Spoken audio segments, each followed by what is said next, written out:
How do you mute? All right, hey everybody. This is Mead 101 with Alyson Schramm and Hedgmon. So we are going to get started here. A couple things. Everyone's on mute, so you can use the chat feature to chat with each other. The other thing is if you want to ask a question, go ahead and use the Ask a Question feature to the left of the Say Something Nice chat box there. And Lee and Alyson are actually going to take questions as they come in. So yeah, feel free. And I'm going to hand it over to Lee and Alyson. Sweet. I'm going to hand it over to Alyson. Introduce yourself. Tell everybody how wonderful you are. I know how wonderful you are. Oh, thank you so much, Lee. You are wonderful too. Thank you guys for having me. Thank you for tuning in. Melissa, thank you for organizing this event. And Crystal, thank you for the help on the tech. Hello from Troy, Michigan. I am right now just north of Detroit, and probably most of you don't know me, but my name is Alyson Schramm Naeger. I am the CEO and co-founder of Schramm's Mead. I am a certified Cicerone, a certified Sommelier. I am a certified specialist of wine, a certified specialist of spirits, and I am a BJCP Mead Judge. Right now, I am the chairwoman of the Mead Institute, which is an organization that is dedicated to mead education and quality standards. It's very new. So I feel like you should be hearing a lot more about that in the coming year. It is really exciting stuff going on there. Tasting grids, and just an ability to do a better sensory analysis of mead and improve your mead education. I'm also a mom, which I feel like isn't talked about as much as it could be in the alcohol beverage industry. It's hard to be a mom in alcohol. I have two daughters who are 5 and 6, and I'm really excited to talk to you guys about mead today. So I really like these to be interactive. I have a hard time because I can't see you, but I know you're all there. So if you could throw in the chat, how many of you are regular mead drinkers or have had meads before and know about mead? Just waiting to see it. So it's like watching the screen and making eye contact, but also looking at the side to see what people are like as the conversations come up. I'm sorry. It's okay. So folks, also keep in mind, there's that ask a question button at the bottom. I'm actually taking a look at that every time it pops up. So when you post something there, it's not going to just sit there. I'm going to see it so I can be able to relay this so we can keep this as timely as possible. I can also see the chats too. So awesome. I saw that there were some home mead makers in the chat. That's really cool. Are there any professional mead makers on today? Anyone doing this at their brewery or meadery? Lots of people who've drank mead. That's awesome. Okay. Yay. So tons of creation. So awesome. I'm glad you guys are here. I'm going to talk to people who haven't had any mead before as well. Just going with a very quick broad overview. So for the true beginners out there, mead is the fermented beverage from honey, like beer is from grain and wine is from grapes. A lot of you might be wondering what specifically qualifies as a mead, as opposed to, you might have heard honey wine or braggot, or, what is a beer with honey or a wine with honey. So in the eyes of the TTB, which is the federal agency that regulates this, mead is just honey, water, and yeast. You can also make natural mead with no yeast, but for the TTB to call it a mead, it's honey and water. In my opinion, mead is anything that has 51% or more of the fermentable sugar from honey. So just the majority of the fermentable sugar is coming from the honey. This has been the definition that I've worked off of for a very long time. I've had mead around me for decades, so it's kind of ingrained in my brain. And I think that if something has cherries in it, it can absolutely still be a mead. The history of mead is super diverse. Mead is the oldest fermented beverage. Dr. Patrick McGovern has written about finding it in the tombs and ancient archaeological sites in China, but it also has a really rich history in Africa. It's always been very prominent in Poland, and it started to have its resurgence in the United States in the late 1990s as the home brewing Renaissance began. In 2003, a book was published called The Complete Mead Maker. Before that book came out, there were quite a few home mead makers. There were a handful of commercial mead makers, but at that point, that's when the United States really started to see the surge in mead production and a lot more meaderies. So I think at this point, last I heard, there were almost 300 meaderies in the United States as compared to pre-2003, which was less than 10 from what I understand. So that's a little bit about the history of mead. There are tons of styles of meads. I saw someone said that they are cracking a mellow mel right now. So that means you already know that that is a mead made with fruit. But there's tons of different mead styles. A lot of these are actually just like kind of made up words that people are running with. It's like they're trying to make fetch happen. You might have heard Acer Glen, which is a maple syrup mead, but there's some that are like more classical. So Cicer is a subcategory of mellow mel. It's an apple mead. So it's a fruit mead, which makes it a mellow mel, but because it's made with apples, it's a Cicer. There's Piment, which is a mellow mel that's made with grapes. There's Morat. This is like a lesser known one. That's a mellow mel that's made with mulberries. I see someone said they're planning a Metheglin on Tuesday, which is a spiced mead. And then there's like even further, you can go down where there's like a Hippocris, which is a Piment. So it's a grape mead, but it also has spices added. Tons of different mead categories. So, and then you may have also heard about a traditional. Traditional is just basically what the TTB calls a mead. It's honey and water. And so since this is a beer-focused session, I should also touch on braggots, which are also sometimes called brackets. That's a mead made with grain. And at that point, you also would need to have, besides having a small winery license, at least in Michigan, you need the winery license, and you also have to have a brewer license. So those are much less common. In Michigan, I know that Kunin makes them, and they are quite delicious, especially around fall time. They'll make pumpkin braggots, and I just can't get enough of it. So definitely worth giving that a try if you haven't had it before. If you aren't familiar with how mead is produced, it is a little bit more like wine production than beer production because there's no saccharification process. The sugars in honey are readily fermentable, just like grape juice.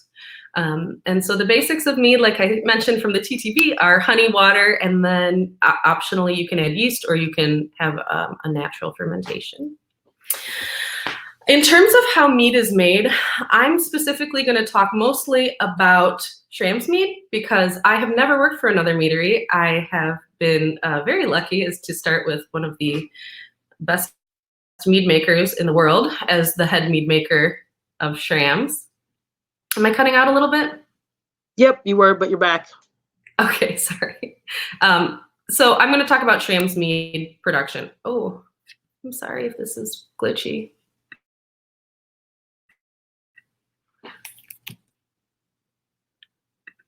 Can you hear me okay? I can. Sorry. Well, not now because I'm not. So at Schramm's Mead, we start our primary fermentations by mixing honey, water, yeast, and then either spices or fruits. We do not heat the honey.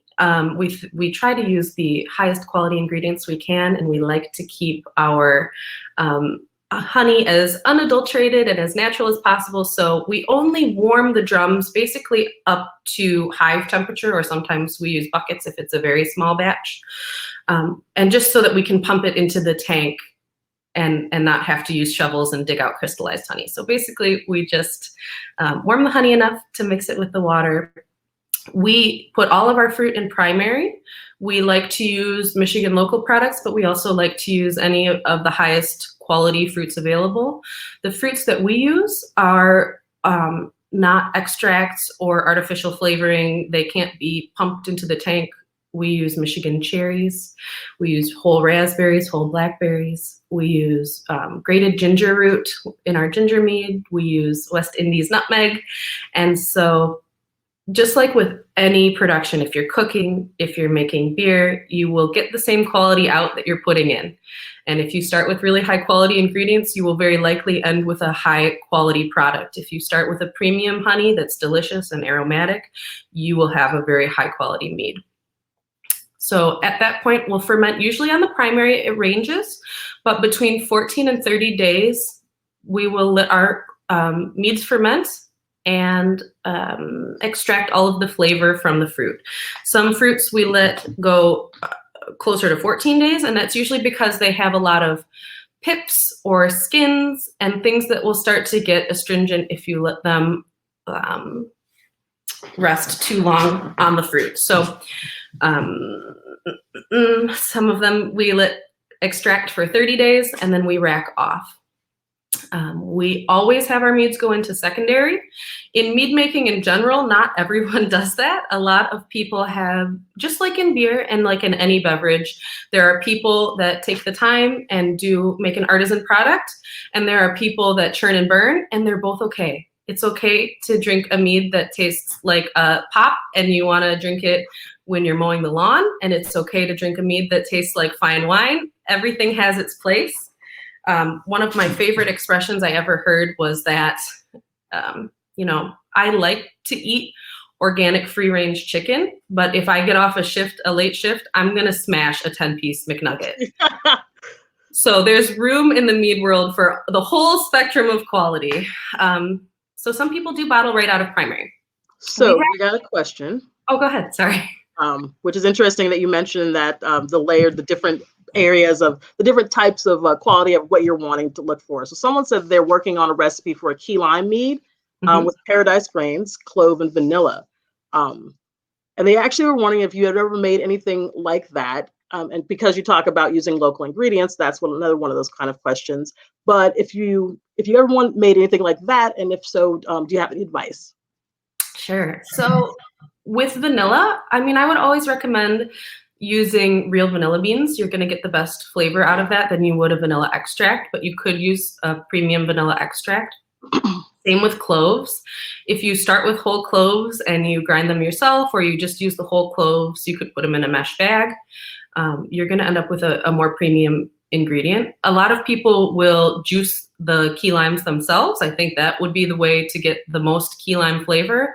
Some people will add the zest depending on what level of bitterness you're looking for. Sometimes having a little bit of zest or rind can create balance in your mead. It's something that's really important to us because of course my mom's calling me.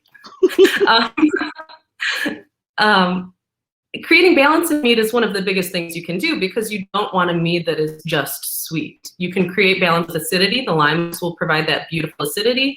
You could get tannin if you're using blackberry. If you're using a darker fruit, you could get some bitterness from zest. So those are the tips I would use. Madagascar vanilla, of course, is the king, but Tahitian vanilla beans are also super delicious. Also, one thing that often gets missed, and I'm just going to throw this in here, salt. Yeah. So you can add, or you can treat your water before you even add the honey to kind of add a little bit of hardness. We'll do that, calcium as well. That's a great point. Oh, somebody had a question about whether or not you use a secondaries if you're using all that fresh fruit. How do you get clarification for that? Are you adding anything? Are you what's your racking process for folks who are doing that? Sure.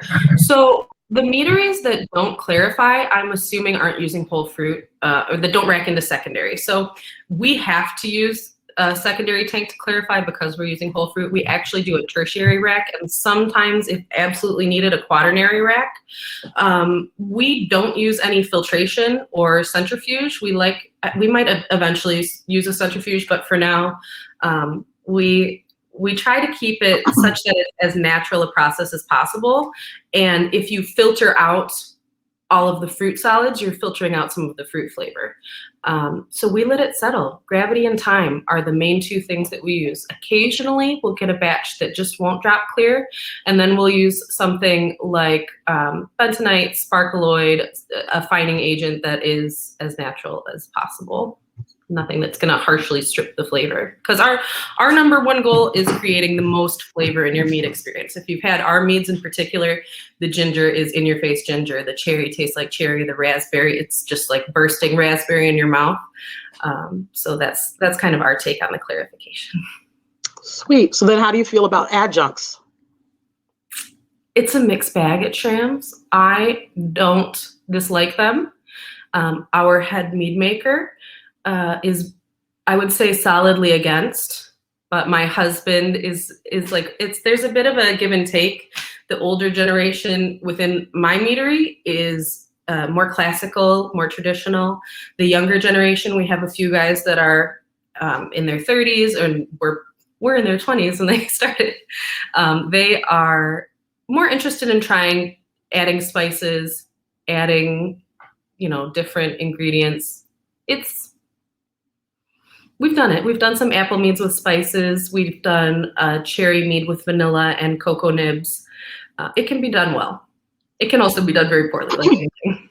So one of the questions that came up in the questions of mostly like using things to amp up color, using fruit puree. And actually a new question just popped up about sanitizing fresh fruit. We don't sanitize our fruit at all. We don't. Some people do. If you're buying from a quality source, it's going to come to you clean and ready to ferment. I would not. If you have questions, I don't think so. I don't think you need to do that personally. Some people might choose to do that, but it's not something I would personally recommend. Purees, we have used purees once or twice. And one of the things that I will say about purees is if you don't have access to whole fruit, that's probably your second closest option to whole fruit in terms of quality. They're just taking the whole fruit and mashing it up for you. But what I will say about that is you will have a mess, a terrible yield. You'll have a lot of sludge in the bottom, especially if you're doing it at home. Your carboys can end up being half sediment. It's hard to clarify. So then you're kind of try and run it through a strainer, or you're going to just wait for it to settle and wait and wait and wait. You can use pectinase to try and get it to clear, but it's tricky. I would use whole fruit if you can. All right, we got some more questions here, and I'm going to start just reading them off to you. Someone asked, can you give some examples of what you mean by adjuncts used in mead? So is it an adjuncts you mean as far as fermentables, or do you mean flavor adjuncts? Adjunct is tricky, right? Because in mead, is the cherry an adjunct to the honey? It's hard to say. Like, I think a cherry mead isn't necessarily an adjuncted mead, but I would think that a lot of people who are mead purists and just think it's honey and water, that they would consider then the cherry to be an adjunct. In my mind, I think of adjunct kind of like this pastry stout trend where you're like throwing in actual donuts, or like, some people will put graham crackers in the mead, and that's all okay. It's just dependent on what style you're using. So I have no problem drinking those things. I love to taste new things. But adjunct it's a wide range. I don't know how to answer that. It can be the fermentables, or it can just be the jelly donut that people are putting in primary now, which is just like, it's so interesting. And the world of mead is, there's no rules like there are with wine. And beer I think that it's come from the fact that a lot of mead makers came from the craft beer movement, and they're just kind of trying to follow that trend. And also, one of the things that I think is playing a huge role in that is that they're trying to make money. And I totally understand that as a business owner. If you come out with something new every month, people are going to try something new every month. If they love your product and you have your jelly donut mead coming out, and they love tasting your stuff, then you have more income coming in every month because you have a new mead coming out every single month. So we're trying to find a balance of that. We don't necessarily want to be the new hotness. I think that we look up to like Wein Stefaner, who's been doing this for 1,000 years. This is a business that I want to hand down to my children and my children's children. And I could see Schramm's Mead being around for 500 years to 1,000 years is my long-term goal. And a lot of breweries and meaderies are just looking to make money now. So then, okay, the next question then someone asked is that they said they studied for the BJCP Mead exam. They found that one of the best sessions was tasting different acids and tannin levels separately, and then with various melomels. Can you explain the different acids, how they work together to showcase different flavors? So that's a really complex question. Whoever asked that, I'm very proud of you. I feel like I have just started on the tip of the iceberg on my journey of acid tasting. Sounds so bad. I have tasted gluconic and lactic and citric, and really I think that having a blend of acids isn't as important as having a blend of acid and sweetness, or sweetness and tannin. Citric acid is very lemony. Gluconic acid is more like a classic tart, like a warhead almost to me. And I don't know, I feel like there's a lot of research to be done in terms of creating the right balance of acid in mead. Fortunately, on my end of things, we aren't supplementing with acid. We just get acid from the fruit. We don't ever add, if we make a traditional mead, we're using varietal honey that has natural acid. So maybe it's a leatherwood honey, maybe it's a honey that is just naturally high in acidity. So I'm not as familiar with supplementing acid powders. So do you mind if I then jump in on this one? Sure. So as far as doing different acids, for folks who don't know, I started out as a home brewer, home winemaker, and been doing that over 15 years. But I also am a professional brewer and a distiller. And one of the things I do now is that I make canned cocktails. So I have to actually work with, hard seltzer, the world, no, please. I'm not that basic, but oh well, it makes money. So I actually make a lot of recipes, R&D recipes, using a lot of different acids. So, and having made wine for years as well, using all those acids, taking them through different fermentations, malolactic fermentations. Tartaric acid I really like, which is great for rum, by the way. For rum fermentation, adds a really nice kind of gummy. It's a really weird description, but it's kind of a gummy. It sits lower on your palate. So yes, you should play with as much as you can. And tartaric, malolactic, lactic acid, figuring out, like folks who love drinking vinegars, if you're going to sweeten things and you want to get an idea of what drinking vinegars and lactic acid will do, an acetic acid, all of those kinds of things. Some of that stuff you can generate naturally and in low doses, and it all does the bolstering for you. Because all those things are in certain levels of natural fruit, technically, I see that you're just helping the fruit by giving them something, what they already have, but giving them a little bit of a boost. So that is one of those things where if your homebrew store has it, get it. If your home winemaking store has it, get it, and ask winemakers because they use a lot of those things for that too. And you're looking at that same level of kind of sharpening of taste palette. Citric is so much something that is always around because we know it.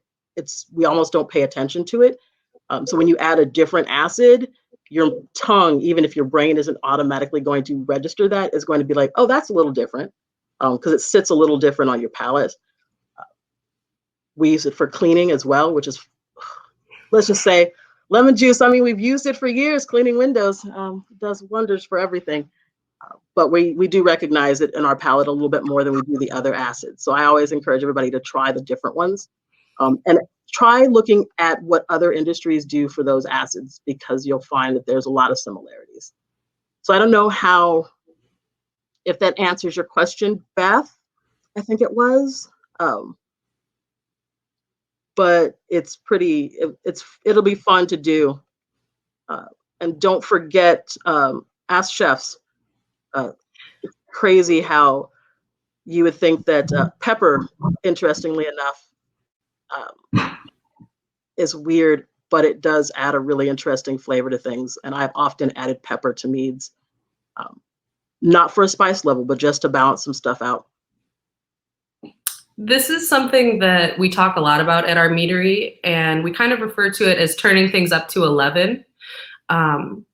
At Schramm's, we try to do things 10 out of 10. Like, we're going to make you the best mead we can with raspberries, and it's going to have a really bright acidity.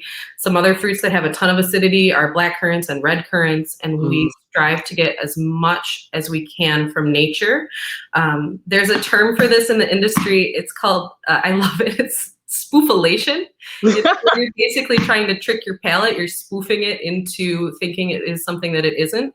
And it kind of falls into that, like for me, it falls into that like organic free range chicken versus the chicken nuggets. Like, are you getting something that has a beautiful bright acidity because of its ingredients, or has someone added tannin powder or acid? And, you know, there's room in the meat industry absolutely for both, especially in home mead making.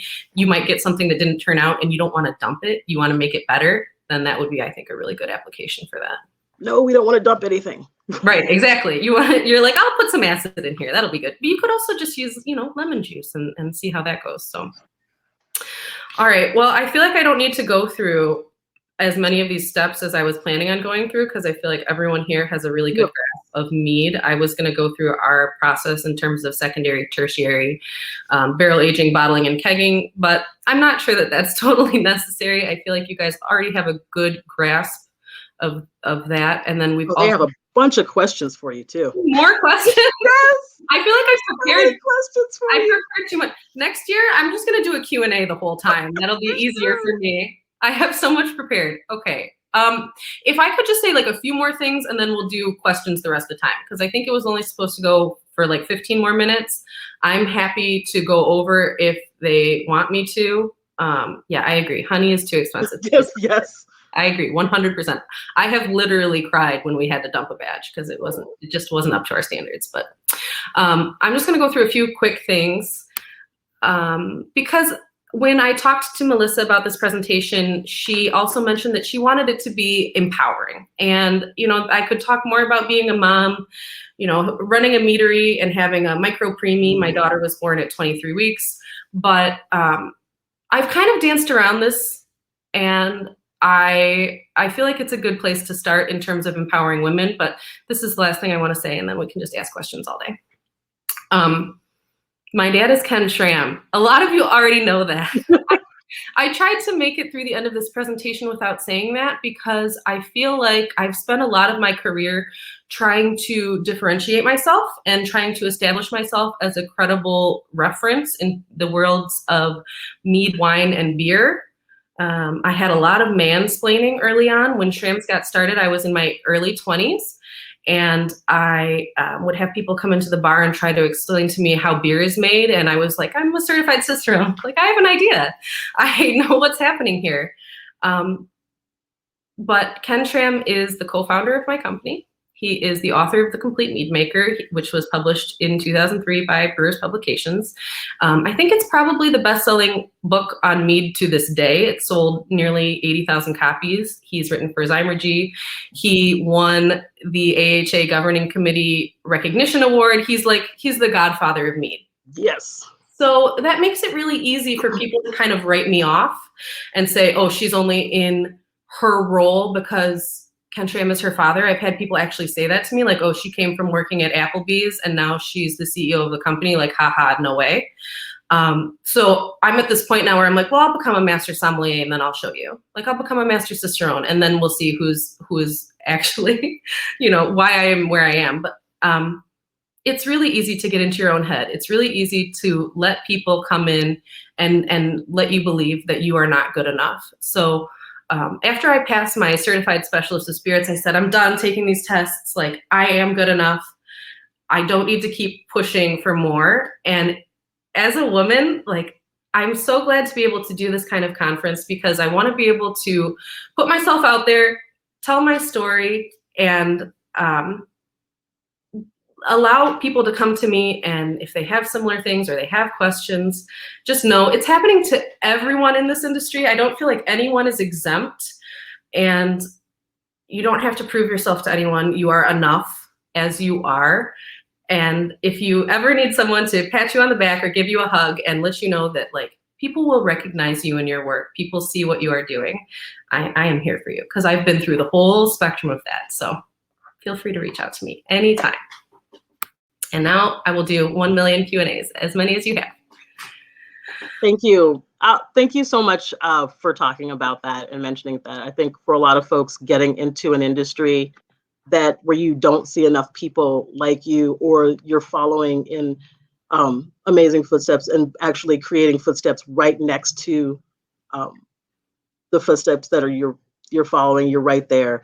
I think people need to understand and hear it, because it's really hard. Like you have to see people doing what you're doing to know that it's possible sometimes, and it's hard to be out in the forefront there. So thank you so much for taking the time to talk about that, but also leaving yourself open for people to contact you if they have any questions, or they just want a listening ear, hey, what about this? Yeah. I think that's thank you. And so we're going to actually put your contact information in there, so that people can see that you can follow you on Instagram, they can find you on Facebook. We won't secretly stalk you and fangirl you from afar. We're just gonna totally just contact you. Be my best friend. It's really cool. There you go. See? And I love that. So I want to get these questions answered, because people are lining up there's like 6 in this box here, and they're getting upvotes. Now, Katie Reams, you had one, but I want to put this one towards the end, because I think that one is one that's a nice wrap up one. And you know the question that you asked, because everybody does, because we can see them. So one of the questions someone put was that they have never made mead, but they've heard homebrewers talk about the problems of brewing with honey. So one of the questions they asked was, how does honey handle differently as sugars as opposed to malt? And I love this one, how are brewers commonly mishandling their honey? Well, I think I touched on that question a little bit earlier. They are heating their honey too much and denaturing it or caramelizing it and burning it when they're not looking for that specific character. Another thing that I think they're doing when they are fermenting honey is not adding enough nutrient, or not adding nutrient at the correct times. Because that's when you'll start to get those like honey flavored nail polish characters, and you'll get that like in the early years of mead. I think that's what you saw more than anything in terms of having a common flaw, that they were just fermented too hot too quickly. Temperature control is super helpful when you're fermenting honey. You might not have access to a cold basement in Michigan. That's super helpful, putting it on the concrete floor of your house that might be 58 degrees. But I would say if you're a home mead maker coming from beer, that's actually exactly the path that my husband took as well. I think it's easier, to be honest. There's less steps. It's something where the key tools you need are, I think, an immersion blender, so you can just put your stick in there and get everything mixed together real good, and then making sure that you're using yeast nutrient punch downs or swirl downs if you're doing a traditional, just kind of mixing in and making sure that everything's integrated are probably the biggest things that will make the difference in your mead. And I would recommend reading The Complete Mead Maker if you haven't already. It's a great resource. So, and that, thank you. And somebody mentioned Boucher, which is the caramelized honey mead, which I absolutely love to make those. Yeah, it can be done really well. I found a trick over the years of caramelizing my honey without making candy and without ruining stovetops. Yeah, it's tricky. All right. Okay. What is the pH range in mead, in the finished mead? So it's similar to wine, 2.7 to 3.7. You can have some that go outside of that standard range, especially if you're using fruits that are super high acid and you're combining it with a honey that's super high acid, but that's the standard range. All right. And outside of Schramm's, what would be your favorite mead? I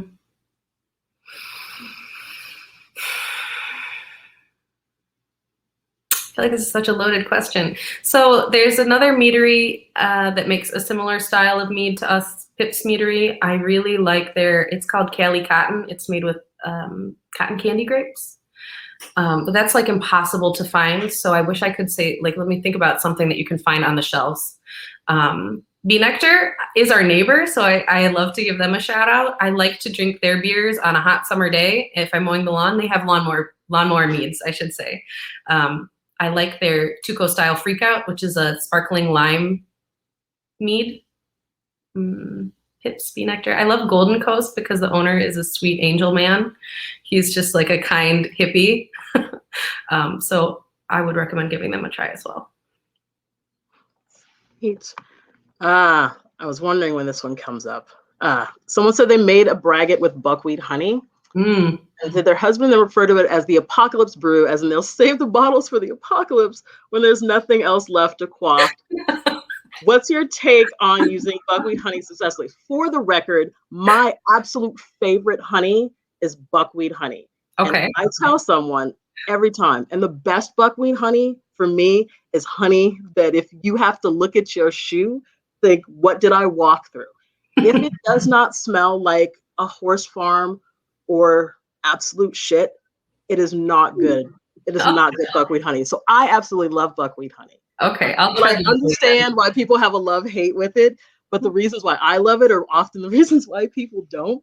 Yeah, but that's the same with any of these polarizing ingredients. So that's kind of how I always preface our ginger mead as well. It's one of those things where, like, if you love ginger, you will love our ginger mead. If you hate ginger, please don't rate it a 1 on Untapped. Like, buckwheat is the same way. We have customers that are like, make a buckwheat mead. We love buckwheat honey. We put buckwheat in one of our blends. It's called Understanding Honey. It's actually named after one of my dad's 2014 NHC presentations. So that mead has, I think, 24 different honeys in it, and buckwheat is one of them. If you're not sure if your customers love buckwheat, or if your husband loves buckwheat, or whoever you're making mead for, you can try using it in a blend to start. Bee Nectar actually makes a buckwheat mead, I believe. And it's just one of those things that if you love it, you love it. If you don't like it, you don't like it. And if you're not sure, try it in a blend to start. Orange Blossom is super pure. We use Orange Blossom. I know it's not local, but it's amazing. So blend it and just start with a little bit until you know how you feel. Yeah, it's definitely also keeping in mind, depending on where you are in the United States and where your hives are, depends on what your honeys are going to taste like, because region matters. Buckwheat honey, blackberry honey from the East Coast tastes nothing like buckwheat or blackweed honey from the West Coast. And so that will make a huge difference, especially when you're harvesting, where they put their hives at, what's near it. I buy mine from a place that I know for a fact is near a pig farm. And I specifically buy, I specifically buy it because of the way the buckwheat grows and the soil that's around in that area, and the buckwheat that grows from there and where those hives are. And because that's a great point. Yes. And so East and West, we will not do this battle. We are not rappers, but I will say that I'm a big fan of West Coast honey varietals.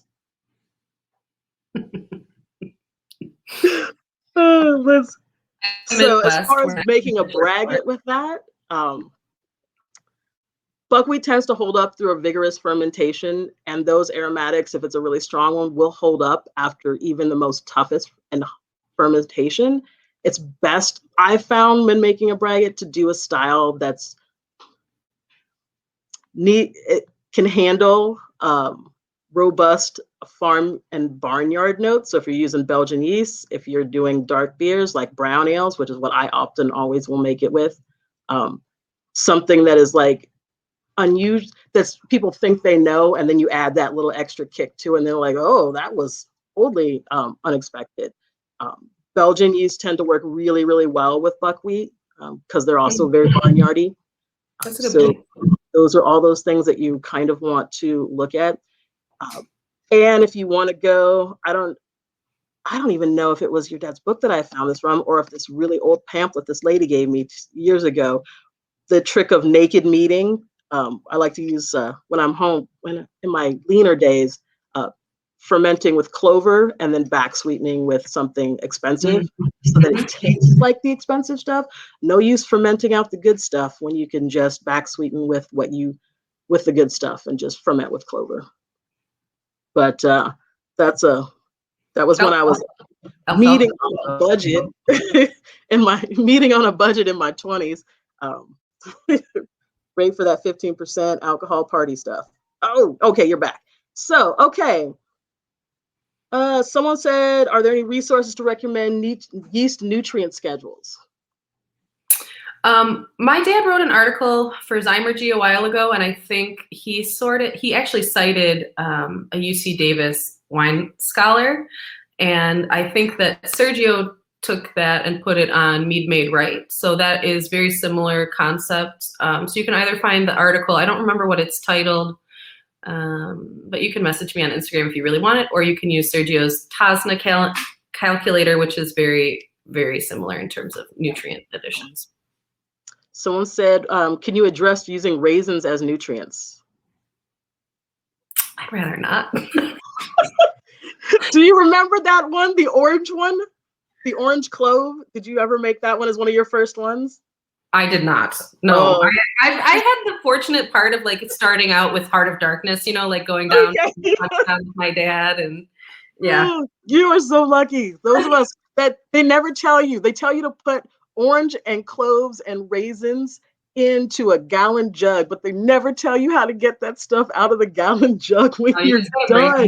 Like a piggy bank. Like, oh, throw it away. I know.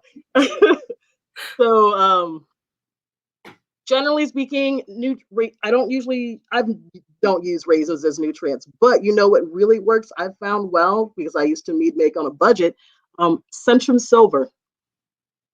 So yeah, multivitamins. I have used Centrum Silver. Yeah, don't use the gummies. It does not work as well.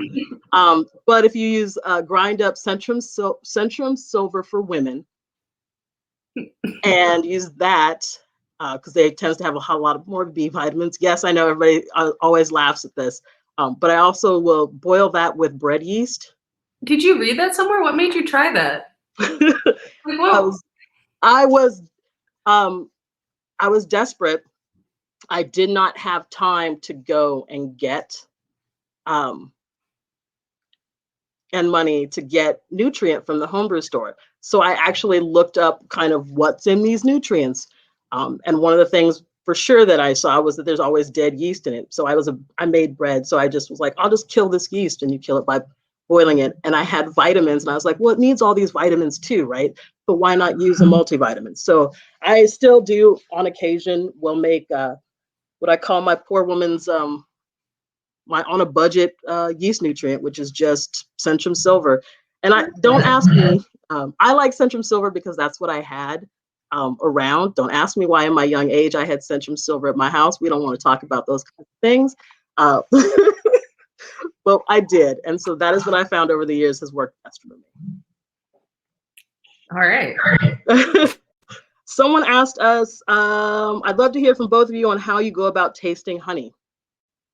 I'll let you go first.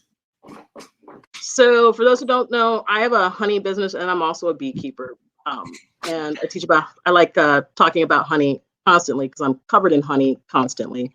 I will generally do a honey by itself, and then I will do honey and water, hot water as a tea. And then my third run through after I've had carbonated water, I usually will make a hard water to drink in between. I will put salt, kosher salt in it. Just a little bit of a pinch to kind of see where everything else is sitting for me. I usually do 3 rounds of tastings for that. I have to taste hundreds of drums, often, not hundreds, but a lot, like 3 or 4 different drums. I think the most drums of honey I've had to taste have been 13. And it's a really hard thing to do. So for me, being able to do those at that first run and just immediately just take them out of the running. So I'm looking for something very particular when I'm tasting honey. If they tell me it's from a particular area, I'm looking for one thing that tells me that that's true. So often honey does not the flower does not taste like the fruit. So for folks, somebody mentioned carrot blossom. Carrot blossom doesn't taste actually like carrot juice. It tastes like the green part of the carrot. Carrot honey does. So I often looking for green. So I look for chlorophyll for certain things. I look for dirt in some things, but being able to taste like that and find the one thing that I'm looking for, that's what I do. But salt for me has always been the last thing I put in there after straight honey, then hot water, then it's hot water, honey, and salt. What about you? Very similar. I haven't tried the salt trick. I like to do the hot water. I like to just coat a wine glass that has a narrow nose so that I can really get my nose in there, coat the sides of the glass with it, let it swirl around. And I would agree with you that it really depends what you're looking for in the mead that you're trying to make.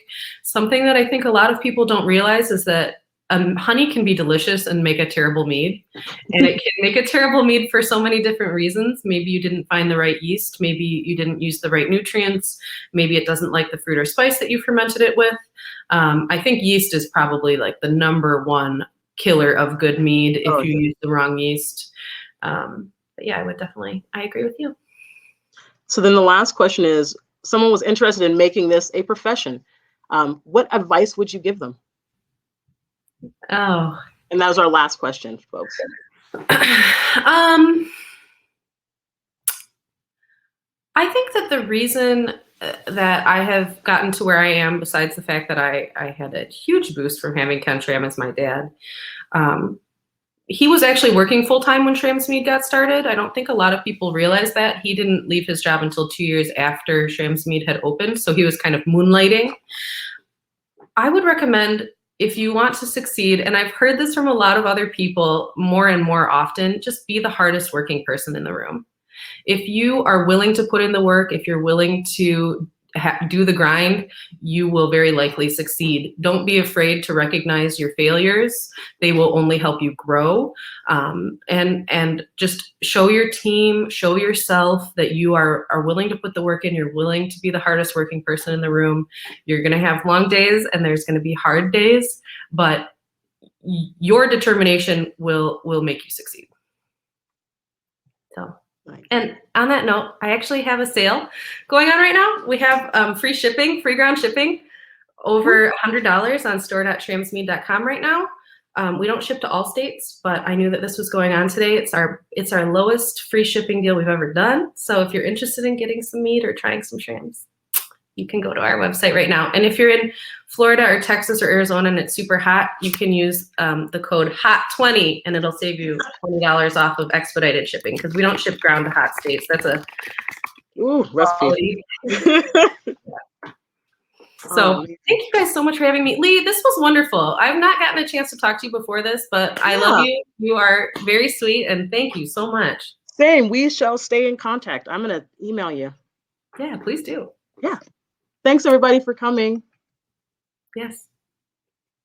All right. Thank you all. And after this, I think there's a couple more sessions running, and then you can also go to the PM exhibit hall for other events. We had some technical issues, so our morning exhibit hall got shut down. But yeah, thank you again, Lee and Alyson. That was fantastic. So thank you again.